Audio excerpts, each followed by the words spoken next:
Hello and welcome to the Mario TV Sports Preview. You will love it. It's presented by John Brennan, who somehow he's doing some strange thing right now. Just welcome to the preview.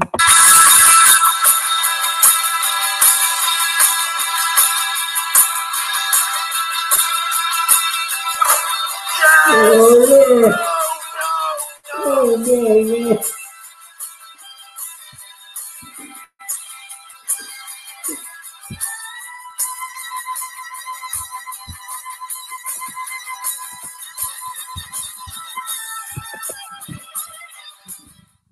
Good evening and welcome to the Mario TV Sports Edition.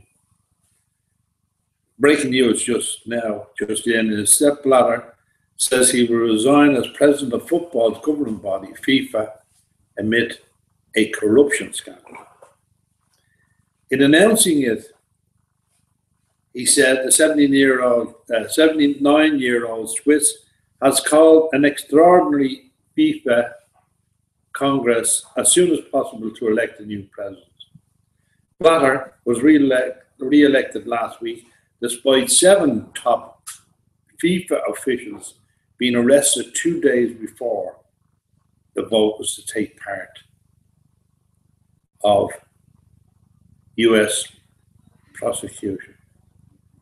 But he said, "My mandate does not appear to be supported by everybody." He added, the next ordinary FIFA Congress will take place on the 13th of May 2016 in Mexico City. This would create unnecessary delay, and I will urge the Executives Committee to organise an extraordinary Congress for the election of a successor at the earliest opportunity. This will need to be done in line with FIFA's statutes and will allow enough time for the best candidates to present themselves and to campaign. The extraordinary Congress is expected to take place between December 2015 and March 2016. FIFA has rocketed last week by the arrest and charges of racketeering, wire fraud, and money laundering as part of the US prosecution, and also indicted 14 people. A separate criminal investigation by Swiss authorities into how the 2018 and 2022 World Cups were allocated is underway. I am very much linked to FIFA and its interests. These interests are dear to me, and this is why I am taking the decision, added Blatter. What counts most of all is the institutes of FIFA and football around the world. Mario TV said he did the right thing, and so does David Cameron. And all I can say is, for 17 years, FIFA has been corrupt and needs now to move on. That's all for now. Good night, and thank you. I have more news later. No, you but for now, you have more news now. I haven't because I'm running out of news. I'll talk to you later, okay? No, you have news later.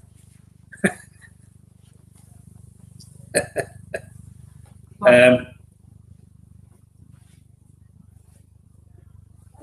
You're down there.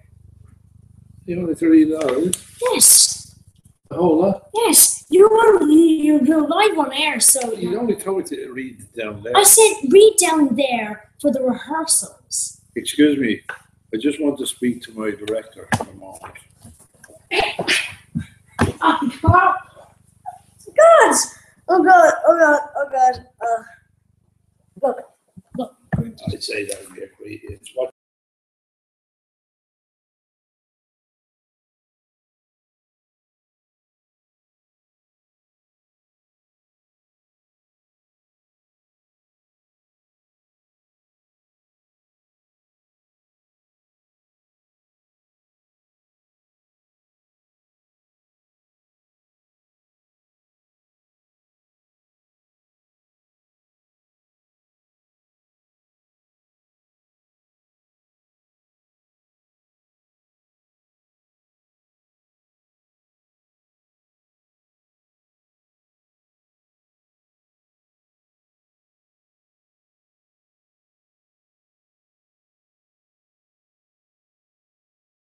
I'm sorry for the break there in the news due to a production error. Let's move on now with F1. The motivation for this has been concerns that F1 is losing its appeal. A belief created by falling television figures last year in some important markets such as Germany and Italy, and also Ireland.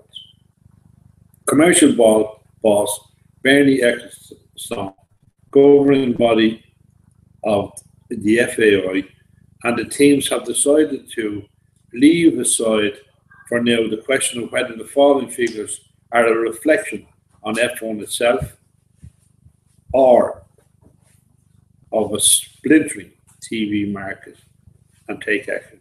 The result of the F1 is going to be very different sport in 2017, when most of the charges will become into force.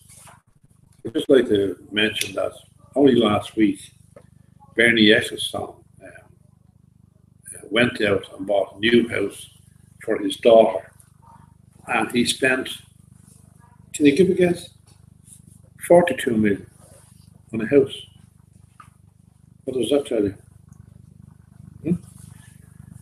So why is F1 taking taking the decisions it is for the difference that it will make? There are some dismay among F1 bosses when the media focused on the direction of the rule-making strategy group 2 weeks ago to consider the reintroduction of refueling in 2017, rather than what they believe and more fundamental commitments to make the cars 5 to 6 seconds a lap faster. Part of it was down to the communications of the decision. An official statement by the FA presented refueling as a done deal. Only for Mercedes F1 boss Toto Wolff will explain a few hours later that is the only proposal. And I'm afraid my director is walking around here like he has a bee in his bottom.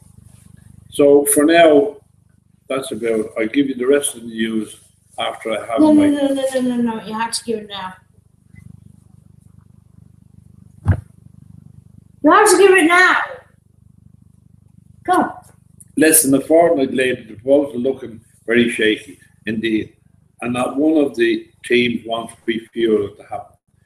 All realise that the team boss put it, refueling not good for spectacle, while it's also the €1 million each team cost. But the idea is that the teams supporting the mandate to follow the rules. They're already answered to that refueling the first year of the round 2010. Whether the sports boss is doing the figures of matter. The idea is to promote from Daniel keep them in one of the continual complaints of everyone driving with the cars that there's a due flow, and the consequences is a particularly Mercedes is executive technical Paddy Law. He's an Irishman actually. Says his cars in 250.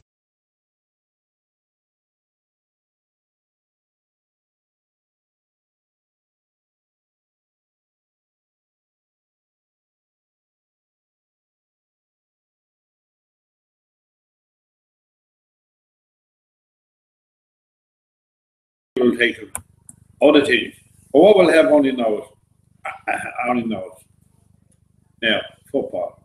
Arsenal became the most successful club in FA Cup history as they outclassed Aston Villa at Wembley to earn Arsene Wenger a second equal sixth triumph. The Gunners retained the trophy they won against Hull City a year ago, and put Wenger's total of wins alongside George Ramsey, who previously stood along with the record for his victories with Aston Villa between 1887 and 1920. Arsenal's 12th final victory was never in doubt, as they dominated with a magnificent display, the only being that it took until 5 minutes before half-time for the control to be rewarded with Theo Walcott's goal. And funny enough, He hasn't played Theo Walcott because Walcott wanted to play up front, but they actually thought he was better at the back. Alexis Sanchez compared his superiority with one of the great FA Cup final goals shortly after the restart. A swerving, dipping 25-yard thunderbolt that flew high past startled Villa keeper, an Irishman, shaking. Villa were a shadow of the side and performed so impressively to beat Liverpool at Wembley in the semi-final. Their flaws exposed ruthlessly as per Martin Cracker took advantage of an embarrassing lack of mark to head in the charge. Substitute Oliver Giroud, fourth in the final moments, only completed what was a harrowing day for Tim Sherwood's side, who had travelled to Wembley high on optimism and expectation after the impressive run to the final. It was a day of triumph for Wenger. He added another FA Cup to his 3 Premier League titles in a game that was sharp contrast to the tension of last year's final when the Gunners had to recover from 2 goals down. And Wenger recorded a tactical victory over Villa's counterpart Sherwood with his decision to use the pace of Walcott to take on the Villa's defence rather than the power of Giroud, reaping rich rewards. Sherwood's big selection call to play Charles Ngodia ahead of Gibbon at the Bauer never looked like working. By the time the latter was introduced, just after Arsenal had gone 2 up, the horse had bolted from the team, and it simply never performed. Arsenal's season can never be judged as a success, with the trophy adding to a 3rd place finish and the Premier League assured Champions League football again. This was a day of unreal misery for Sherwood and his players. Watched the Wembley by owner Randy Lerner, who was sitting next to Villa's boss, Prince William. They will have to regard Premier League survival as a success in this term, which was the main priority when the manager replaced Paul Lambert in February. Villa ended the league season by being trashed 6-1 at Southampton and losing at home to relegated Burnley. And the obvious signs of those performances were flagged up once more as Arsenal's pace and mobility ran them ragged. Goalkeeper Given showed great athleticism to save from Laurent Karosky, and Kieran Richardson blocked crucially from Walbrook as he looked certain to score. Norwishman again. And just some information here. If there is no contact from the terms of the Mario TV clip, the game will be cancelled. It's looking like the game is going to be cancelled because it doesn't seem to be much interest. But we are looking forward to the new tennis season when the tennis court will be open here just outside the Mario TV studios. We're going to have a real great tennis court. From me, from him, and from everybody here, good night. God bless. And there you go. So what did you think of it? Crap. So did I. Yeah, probably the worst ever. Yeah, I actually thought we could have done better. Yeah. Did you? Yeah, definitely. That's the worst of throwing stuff into my hand with there on the glasses, and I needed my glasses. Okay, so I'll get some glasses for you. Huh? I'll get some glasses for you. Some glasses. Yeah, actual glasses. Well, we're not going through that again, are we? Yes. No. If you cut the script short, 4 pages Yeah, is too I'm going. 2 pages is enough. Yeah. Forget about the F1. Yeah, I'm gonna just say that the motivation for F1 is losing its appeal. It's because of the speed, and then I'll talk about the FA Cup thingy, and then because there's like a whole page of Formula It's One. stupid. I know that. Let me see some of it back. Some of it back. Okay, well, let me get in there. I did this on purpose. Huh?